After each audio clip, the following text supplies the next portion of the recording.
마지막으로 종합부동산세 부담 및 월세 수익 감소 이슈에 대해서 강의를 지금 마지막이라 30분밖에 안 됩니다. 이 중간에 쉬었다 하는 것보다는 만약에 뭐 쉬실 분들이 좀 뭐 화장실이나 가실 분 있으면 갔다가 오시면 될 것 같고요. 네, 현재 부동산원 재건축 부담 및 자문위원 및 세무회계법인 청솔에서 대표 세무사이신 구판서 세무사님께서 종합부동산세 부담 및 월세 수익 감소 이슈에 관해 강의해 주시겠습니다. 박수 부탁드립니다.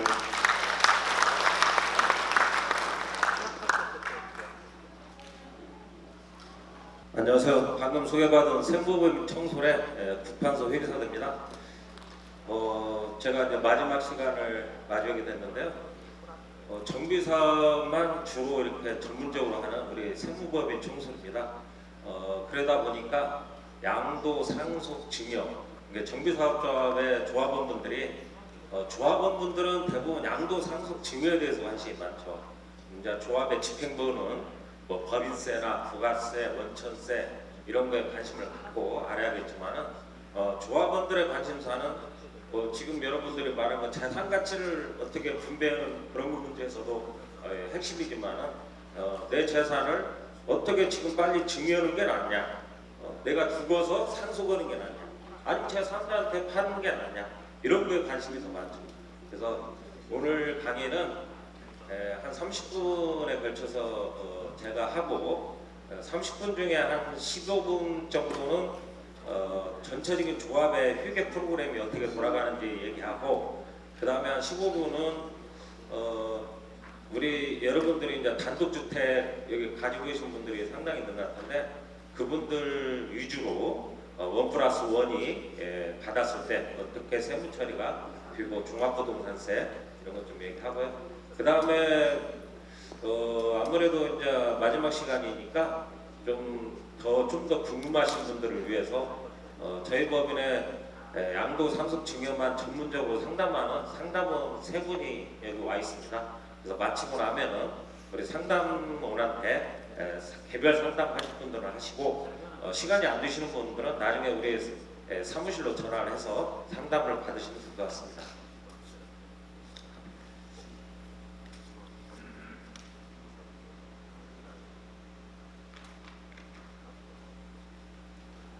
자, 우리 조합은 비영리 사업입니다. 기본적으로 영리 사업을 할 거냐 안 할 거는 조합원들끼리 결정할 일이죠. 예를 들어서 1:1 재건축, 1:1 재건발 할 경우를 생각해 보세요. 그러면 외부가 하나도 없잖아요. 수익사 장래 하나도 없다는 얘기예요. 가령 여기 있는 분들이 조합원이고 여기 있는 분들이 일반 분양자라고 합시다. 근데 일반 분양자가 제로예요. 그러면 조합원들끼리 사업을 하는 거죠. 예를 들어서 100명의 조합원이 100개의 아파트를 져가지고 하나씩 나눠 가져요. 그러면은 거기에 대해서는 비영리 사업이기 때문에 국세청이 세무 간섭이 없습니다.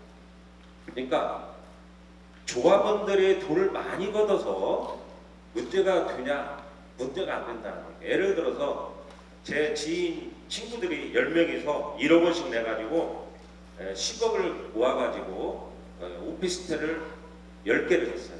10개를 줘가지고 한 사람 앞에 하나씩 나눠 가졌어요. 그런데 결산을 하고 보니까 1억 원이 남았어요. 그럼 10명한테 1억씩 받았으니까 1억 남은 것을 1,000만 원씩 나눠줘야겠죠. 1,000만 원씩 돌려주는 돈이 세무서에서 말한 이익이냐, 수익사업에 관한 세금에 관련된 이익이냐, 이익이 아닙니다. 그렇기 때문에 그걸 돌려받는 내 친구들 한 명 한 명 1,000만 원 돌려받는 사람들이 법인세를 낸다든지 배당소득세를 낸다든지 소득세를 낸다든지 원천세를 낸다든지 아무것도 국세청에 납부를 안 합니다. 그게 비용이 사업이에요.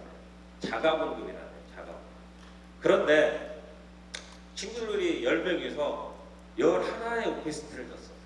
그럼 하나는 외부한테 팝니다. 외부. 우리 친구들 1억씩 낸 사람이 아닌 제 3자한테 팔죠. 근데 그 파는 돈이 예를 들어서 10억을 걷어갖고 11채를 샀는데 한 채당 예를 들어서 9천만 원씩 들어갔다고 합시다. 근데 9천만 원에 하나를 1억에 팔았어요. 그래서 1억에 팔았으니까 9천만 원 원가 들어갔는데 이러니까 1,000만 원이 남았겠죠. 그 1,000만 원을 우리 친구들끼리 10명이서 100만 원씩 나눠 가졌어요. 그것은 어떻게 될까요? 그건 국세청에서 말하는 과세소득일까요? 아니면 아까 말한 같이 비영리소득? 그것은 과세소득. 그래도 그 하나 판 거에 대해서는 대부분의 양도세를 냅니다. 양도세를 100만 원에 대한 양도세를 내게 돼 있죠. 그건 왜 그러냐? 자가공급은 10명만 친구들 10명만 자가공급이고 한 명은 수익사업이라는 거예요. 수익사업. 자, 확대해 볼게요. 자, 조합원이 100명, 일반 분양자가 100명 있어요. 자, 그런데 사업을 했는데 일반 분양자한테는 이익이 당연히 나겠죠.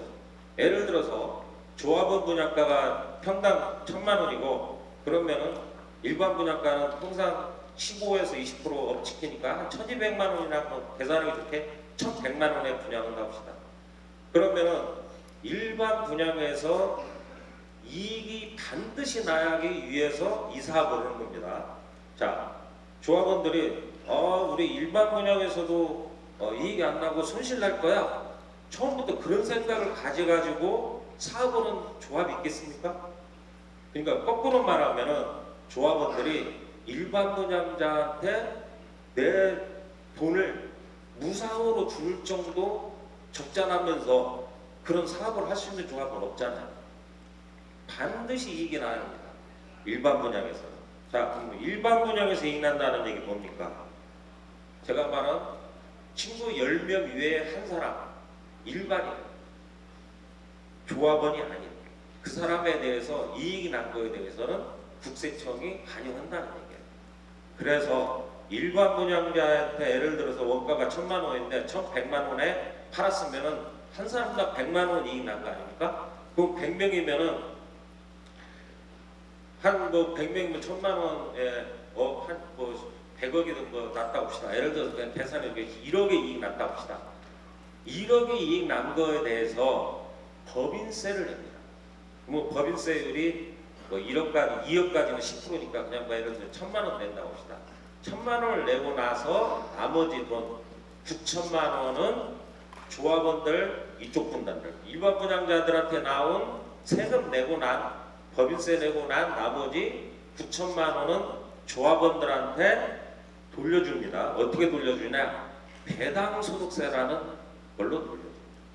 그러니까 조합원들이 출자를 했다는 것은 주식회사는 아니지만 자기 지분이 있죠. 아까 말한 이 앞 시간에 말한 분들이 한 게 종전 토지 건물 평가액이죠. 상대적인 비율이 있잖아요. 조합원들마다. 나는 단독 주택을 갖고 있어서 지분이 많으면 상대적인 비율이 많을 테고, 뭐 다세대에 좀 많은 501호를 가지고 있는 분은 상대적인 비율이 적겠죠. 그 비율에 의해서 수익 사업에서 남은 이익을 분배를 해주는 게 배당입니다. 그래서 배당소득세는 15.4%를 원천징수해서 미리 국세청에 내고 나머지는 가져가는 거예요. 자, 그러면은 우리가 이제 여기서 배당을 받는 것에 대해서는 그 후에 어떻게 되냐? 금융종합과세라는 게 있어요. 그래서 1년 동안에 본인 스스로가 은행, 주식회사, 비상장회사 뭐 이런 데서 받는 이자 배당의 합계액이 1년에 2천만 원이 초과되면은 제가 받는 급여 또는 자영업자들은 사업소득이 있을 테고 또 보험이나 뭐 세일 주는 사람은 사업소득, 기타 자유업소득 같은 게 있어요. 그럼 합산해서 5월 달에 다시 소득세를 신고를 한다는 얘기입니다. 자, 그러면은 여러분들이 비영리사업하고 영리사업의 큰 줄기를 가닥을 잡는데 제일 많이 조합원들이 헷갈려하는 그러니까 이해도가 낮은 게 이런 거예요. 자, 조합원 쪽에서 구분경기입니다. 수익사업하고 비영리사업의 조합원분하고 두 개를 딱 나눠가지고 원가, 수익을 구분해서 우리가 회계처리를 해요. 그런데 수익사업에서는 당연히 이익이 나겠죠. 손실 나기 위해서 사업하는 사람 없으니까. 자, 수익사업에서 남은 이익을 가지고 일반 분양자의 건축비에 충당하는 사업이 정비사업조합의 사업입니다. 이쪽에서 이익 난 걸 가지고 조합원들의 건축비에 충당한다는 얘기는 뭡니까? 그래서 조합원들 분양가가 저렴하게 하는 거예요. 이쪽에서 이익 난 걸 가지고 자기 시멘트나 콘크리트나 뭐 철근이나 이런 데서 충당하는 거예요. 그런 사업이 정비사업조합이에요. 자, 그러면은 정비사업조합에서 수익사업 쪽에서는 이익이 당연히 난다고 했고, 그러면은 조합원 쪽에서는 손실이 날 확률이 많겠죠. 당연히 손실이 납니다. 실제로 해보면 거의 손실이 납니다. 왜 그러냐? 일반 분양가보다 조합원 분양가가 적잖아요. 근데 돈 들어가는 것은 똑같습니다. 평당 건축비가 똑같이 들어가잖아요. 조합원들한테만 평당 뭐 700만 원에 해주고 일반 분양자한테는 500만 원의 공사비를 들여서 건축공사 할 수 없잖아요. 평당 건축비는 똑같이 들어가요. 그렇기 때문에 조합원 분양에서는 손실이 나요. 그러면 조합원 분양에서 손실이 난 것은 이익이 날 수도 있겠죠. 원가 계산을 잘못해갖고 조합원들 분담금을 많이 거두면 이익이 날 수 있겠죠. 만약에 이익이 났다면 조합원 쪽에서 이익이 났다면 그 돈은 조합원들한테 돌려줍니다. 그걸 청산금의 반환이라는 용어를 써요. 청산금의 반환은 세금이 없습니다. 아까 제가 말한 것 같이 친구들끼리 10명에서 돈을 많이 걷어갖고 돈이 남은 걸 다 똑같이 나눠 가졌어요. 그거에 세금이 없다고 했잖아요. 청산금의 반환도 똑같은 이유로 세금이 없습니다. 그런데 손실이 났어요. 손실 나는 게 대부분 일반적입니다. 손실 난 것에 대해서는 어떻게 할 거냐? 여기도 세금이 아무 법이 이익이 나야 세금 내는 거잖아요. 근데 비영리 사업이기 때문에 이익이 나도 세금이 없고 손실이 나도 세금이 없어요. 그런데 조합원들이 이런 말을 해요. 아니 수익 사업에 이익 난 것을 조합원 쪽에서 손실 난 거하고 같이 빡치기 해서 법인세를 내야 하는 거 아니냐. 예를 들어서 이쪽에서 1억 이익 났으면 여기서 뭐 1억 손실이 났어요. 둘 합치면 재고잖아요. 그럼 세금 낼 게 없잖아요. 그런 주장을 하시는 조합원이 가끔 있어요. 그건 안 됩니다. 우리나라 세법, 법인세법에서는 구분경이라고 돼 있어요. 누차 말하면 조합원분하고 일반분하고 나눠서 하고, 조합원들이 하는 것은 비영리 사업이다. 비영리 사업은 세금이 없다. 영리 사업은 세금이 있다. 이 구분을 명확히 하시면은 나중에 다 준공되고 나서 이거 합치기 조합하고 비영리하고 합치기 해서 세금을 내야 한다 이런 주장을 하지 않겠죠. 자, 그러면은 영리 사업에서 이익 난 건 법인세 내고 나머지는 청산이 종결돼야 하잖아요. 비영리 법인은 결국 언젠가는 해산 청산 절차를 받게 돼 있습니다. 한시적인 법인이라는 겁니다. 그래서 청산 종결이 되기 위해서는 조합의 모든 자산이 다 사라져야 해요. 그래서 일반 분양자한테 남은 이익도 조합원한테 배당 다 해요. 또 조합원 비영리 사업에서 가지고 있던 임대보증금, 직기비품, 현금, 예금 모든 것이 다 제로가 돼야 청산 종결이 되겠죠. 그래서 뭐 제일로 조합이 청산이 안 되는 이유는 사례로 보면은 소송 사건이 걸리는 경우는 모릅니다. 시공사하고 소송이 있다든지 용역사하고 소송이 있다면은 해산 청산을 못 하겠죠. 그런 것이 해산을 좀 늦게 할 수 있는, 청산을 늦게 하는 사유가 되는 것 이외에는 서울시나 국토부에서는 준공되고 이전 곳이 되면은 빨리 청산하라는 게 입장이고,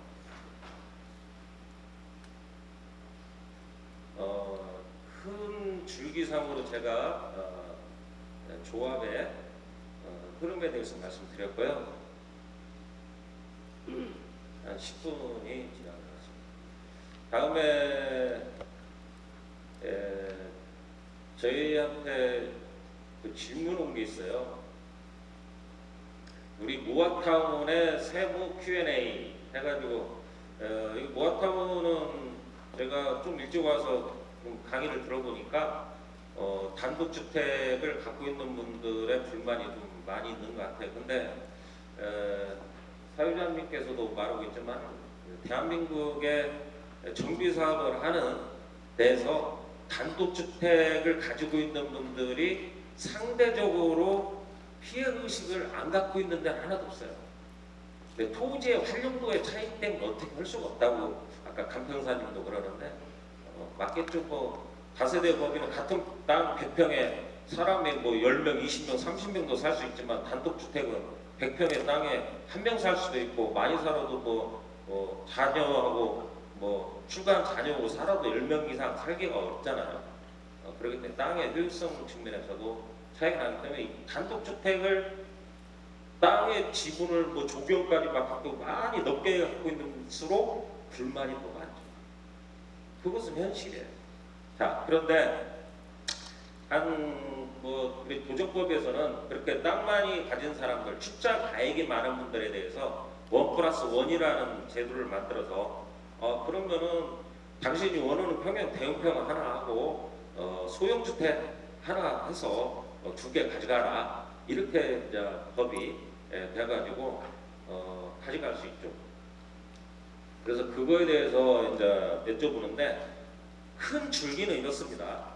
자, 상속에서는 결국은 죽으면은 자녀들한테 줘야 하잖아요. 자녀가 없으면 형제한테 줘야 하고. 자, 부부간에 결국은 둘 중에 누군가는 죽겠죠. 동시에 1초도 안 틀리게 똑같이 돌아가시는 경우는 없잖아요. 그러니까 누군가는 먼저 돌아가시겠죠.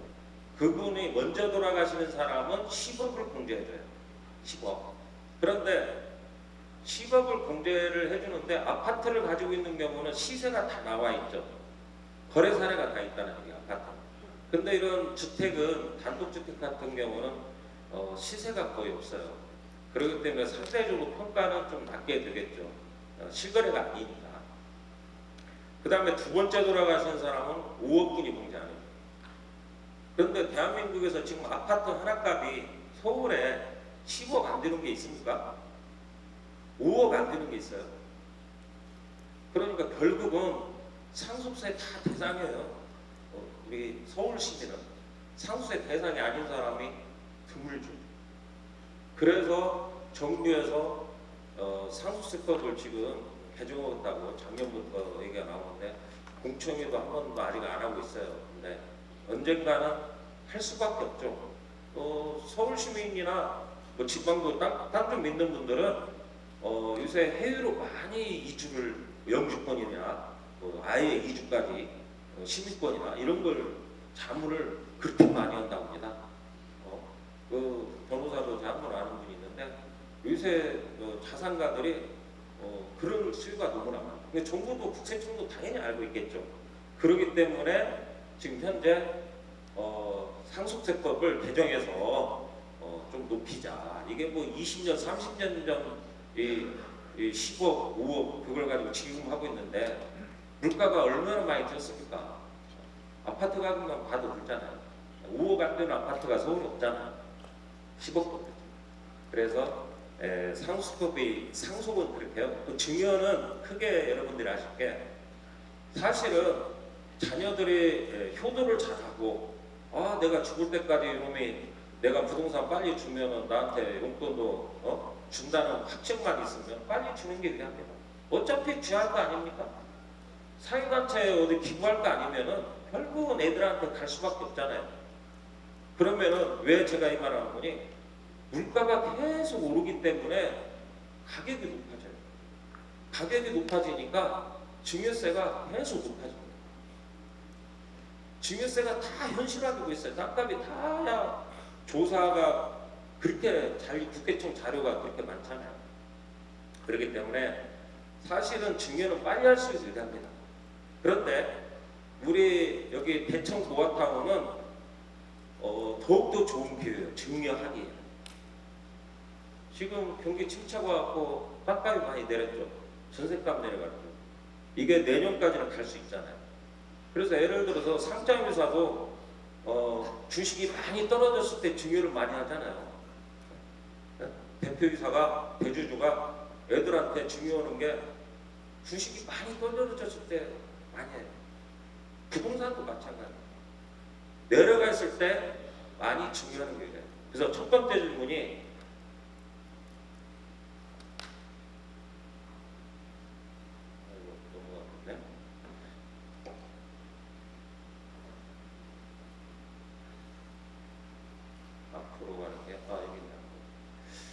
첫 번째 질문이 사전 증여할 때 증여시 기준시가로 하도 그냥 여러분도 실거래가가 있고 기준시가가 있어요. 기준시가는 아까 감평사님들이 매년 감정평가하는 것을 가지고 주택 공시가격이라는 게 있잖아요. 개별 공시가격.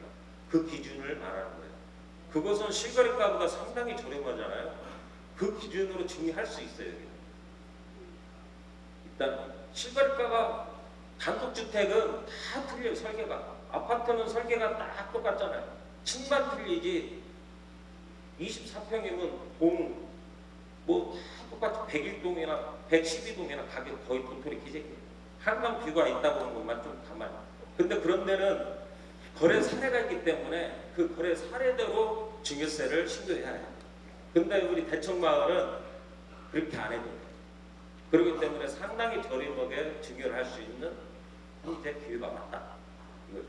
그러면은 1+1을 내가 받을 거냐, 증여를 해가지고 부부하고 공동으로 할 거냐, 아니면 자녀하고 한테 아예 줄 거냐, 여러 가지 거죠. 공동만, 그러니까 뭐 지분의 뭐 10%만 줄 거냐, 뭐 예를 들어 90% 줄 거냐, 100% 줄 거냐, 이것은 각 집안마다 상황이 다 틀리잖아요.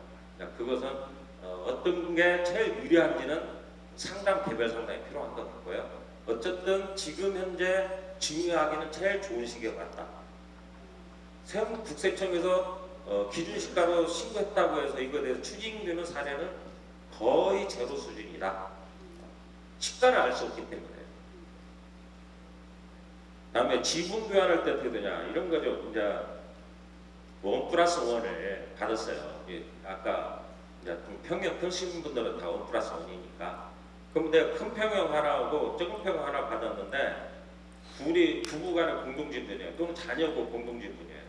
그러면은 큰 평형은 언제든지 그것은 팔 수 있어요. 언제든지. 근데 작은 평형은 소형평 1+1의 소형평형은 3년간 못 팔아요.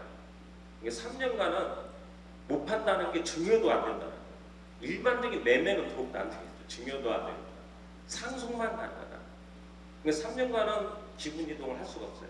3년이 지났을 때 이제 지분 이동하는데, 적은 평형하고 나하고 내 아들하고 적은 평형, 큰 평형 각각 50%씩 갖고 있어요. 그러면 내 아는 오히려 거꾸로 나는 적은 평으로 가고 아들한테도 큰 거 가져가 했어요. 그러면 거기에 대해서 교환에 대해서는, 그 교환 자체에 대해서는 양도세가 없는데, 내가 큰 평형의 가격이 높잖아요. 예를 들어서 내가 큰 평형의 가격이 20억인데 내 지분이 50%니까 10억이고, 작은 것은 10억인데 내 지분이 5억이에요. 근데 나는 적은 평형을 하니까 10억을 팔고 5억짜리를 취득하는 거니까 나는 오히려 내 자산의 가치가 줄어들었잖아요. 줄어들었으니까 줄어든 것은 양도라는 얘기예요. 늘어난 건 취득이고. 그러니까 아들은 취득세를 내는 거고 나는 양도세를 내는 거예요. 그 지분이 바뀐 것만입니다. 그렇게 이해하시면 됩니다. 다음에 물어보시는 게 청산금에 대해서 물어보시는데, 청산금이라는 게 이런 거 아닙니까? 종전 토지 건물 평가를 내가 10억을 평가를 받았는데 나는 아파트 분양 신청을 8억짜리를 했어요. 그러면 내가 2억만큼 조합한테 땅을 판 것이 돼요. 그래서 조합이 나한테 2억 원을 돌려줘요. 언제 돌려주냐? 대부분 이전고시 전후로, 준공되고 나서 이전고시 전후로 해서 이렇게 돌려줍니다. 그 2억 원을 돌려받을 때 양도소득세를 신고를 꼭 해야 합니다. 그게 양도예요. 조합에 판 거예요. 내 지분 20%. 근데 1세대 1주택 기과세에 해당이 되면 당연히 세금 없겠죠. 그 청산금이라는 것은 그렇게 이해하는 게, 조합으로부터 돈을 돌려받는 것을 양도세를 내야 한다. 이게 하나 있고요. 또 청산금이라는 게 이런 거 있죠. 제가 아까 말씀드렸어요. 자, 조합원들이 돈을 많이 내가지고 준공되고 나서 정산해 보니까 조합원들한테 돈을 너무나 많이 줘서 다시 돌려줘요.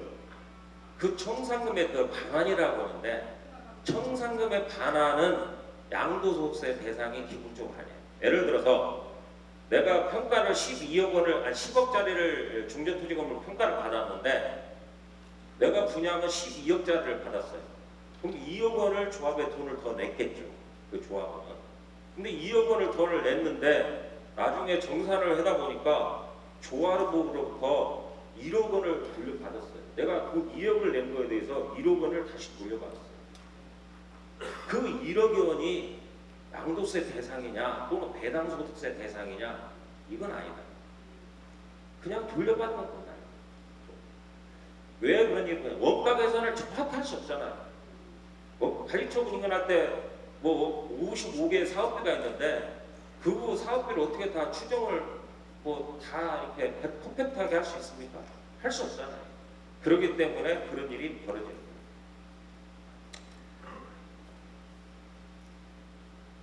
장기고용공제에 대해서도 좀 물어보시는데 여러분들이 이제 중간에 예를 들어서 관리처분인가 받고 철거 좀 공사 중에 그걸 파는 사람도 있을 테고 끝까지 입주하고 나서 파는 사람도 있을 테고 그런데 여러분들이 양도세 계산할 때 이렇게 생각해요. 관리처분 인가일 기준이 내가 취득한 날이 아닙니다. 조합원들 간혹가다 나는 관리처분 인가 평가받은 게 10억 평가받았어. 평가받은 것을 내가 그 분양권을 12억에 팔았어. 그러면 2억 원에 대해서만 이익 봤으니까 2억 원만 양도세 낼 거야. 또는 준공되고 내가 15억에 팔았어. 내가 관리처분 인가에 중요토지 건물 내가 10억 평가받았으니까 10억에서 15억 뺀 거야. 5억만 양도세 내면 돼. 이렇게 생각하면은 큰일 납니다. 취득가액이 어떻게 되는 거냐? 다 틀리겠죠, 여러분들이. 언제 취득했냐가 다 틀리거든요. 나는 40년 전에 취득한 분도 있고 나는 20년 전에 나는 뭐 한 2년 전에 3년 전에 취득한 사람 다 틀리잖아. 가격도 다 틀리잖아. 그게 취득가격. 취득가격이 그러면 또 하나 그게 취득가 플러스 분담금을 얼마 냈냐? 나는 10억 평가받았는데 12억짜리를 분양받았어. 그럼 2억 원을 더 냈겠죠. 2억이 취득가액이 올라가요. 돈을 냈어요. 준공되면서 취득세 낸 거 뭐 있겠죠. 또 그런 것들도 필요된 게 들어가면 그게 원가예요. 장기고용공제는 어떻게 되냐? 철거되기 전 그러니까 대부분 관리처분 인가까지 보유기간 내가 처음에 샀을 때 실물 건물 샀을 거 아니에요. 부동산을 샀을 거 아니에요. 거기부터 철거되기 전까지 기간하고 공사기간은 건물이 없잖아요. 그건 장기고용공제 기간에 빠집니다. 준공되고 나서 가사용 승인이든 무엇이든지 그 사용할 수 있는 그 날부터 내가 팔을 때까지 기간을 또 합산해요. 그래서 붕떠이 쪽 가운데가 하나 공사기간. 양도세는 그렇게 계산하고 이해하시면 됩니다. 이런 질문도 있습니다. 뭐 오피스텔 뭐 상가를 이렇게 아파트 하나고 받았을 때 오피스텔이 상당히 복잡합니다. 실제 오피스텔로 사용하면 그 주택이 아니잖아요. 그 사무실로 쓰는 거니까. 그런데 그 주택으로 사용하면은 세무당국 그걸 알게 되면은 그걸 주택으로 봅니다. 그래서 1세대 2주택이 되는 거예요. 그래서 1세대 2주택이 되니까 오피스텔 팔면다든지 내 본집을 판다든지 하면은 세금 폭탄을 맞을 수 있죠. 그러니까 상당히 오피스텔은 조심해야 돼요. 그걸 내줬을 때 뭐 실사 나오지 않으면 모른다고 해서 그럴 수도 있지만은 일단은 주민등록이 오피스텔로 누가 딱 들어오면은 전입신고 같으면 그건 주택으로 봅니다. 대부분. 제일 빠른 거죠. 국세청에서 파악하기에는. 직접 나와서 실제 주택으로 쓰냐 안 쓰냐는 공무원들이 그렇게 한가하지를 않으니까 나오지는 않겠지만은 어쨌든 상당히 그래도 조심해야 합니다. 1세대 1주택 할 때는. 그 다음에 뭐 오피스텔을 주택으로 사용하면서 장기 임대로 10년 이상 한다면은 주택수에 또 빠지잖아요. 그것은 이제 판단을 잘 하셔야 한다는 얘기입니다. 종부세를 하나 물어보신 분이 있는데 종부세를 예를 들어서 내가 지금 현재 50억짜리를 정부에서 정한 기준시가 50억짜리를 갖고 있으면은 거기다 종부세 이제 공제만 보면은 한 사람이 갖고 있으면 9억 원뿐이 안 해주고 1세대 1주택이면 12억 공제를 해주잖아요. 근데 9억 공동이면은 9억 18억에 공제되니까 훨씬 유리하겠죠. 그리고 아들까지도 있고 멋지고 공동 소유가 아들까지 있고 근데 아들이 예를 들어서 다른 주택이 있으면 합산도 되냐냐 대결고 이것만 가지고 공동소유가 되면은 9억 원씩 4명이면 4구 36, 36억이 공제가 되는 거지. 50억에서. 그러면은 14억에 갚으잖아. 14억에 4명으로 나누면 3억 한 5천만 원 되나요? 한 사람당.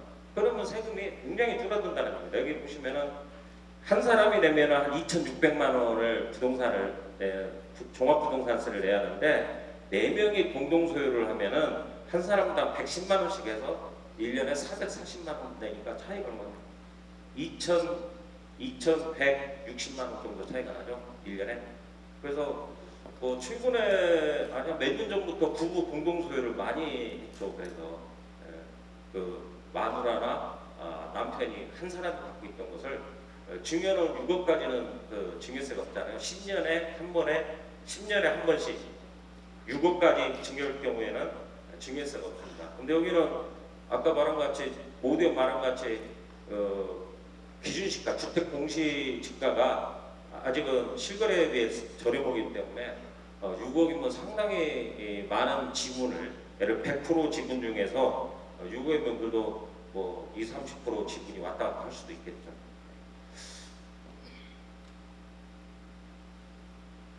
다음에 부동산 세제 Q&A는 여러분들이 한번 그 교재에 있는 걸 한번 보시고 제가 아까 모두에 말씀한 것 같이 시간을 저한테 좀 39분이 안 줘가지고 여러분도 점심시간이라 또 시작하실 테니까 이 정도 강의 마치고 질문은 제가 아까 모두에 말한 것 같이 우리 그 자산관리팀 3명이 나와 있습니다. 여기.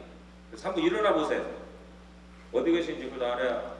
자, 한번 뒤에 보시면은 이분들의 국세청에서 한 수십 년간 자산관리팀의 재산세 팀이죠. 지금 국세청들이건 이따가 퇴사해갖고 정비사업만 전문적으로 저희 사무실서만 10년 이상 하신 분들이라 뭐 정비사업 관련된 양도 상속 증여는 아마 여기서 상담이 다 될 것 같고 명함 받으시면은 나중에 상담 못 오신 분은 직접 평일날 핸드폰이나 사무실에 전화 한번 상담이 가능할 것입니다.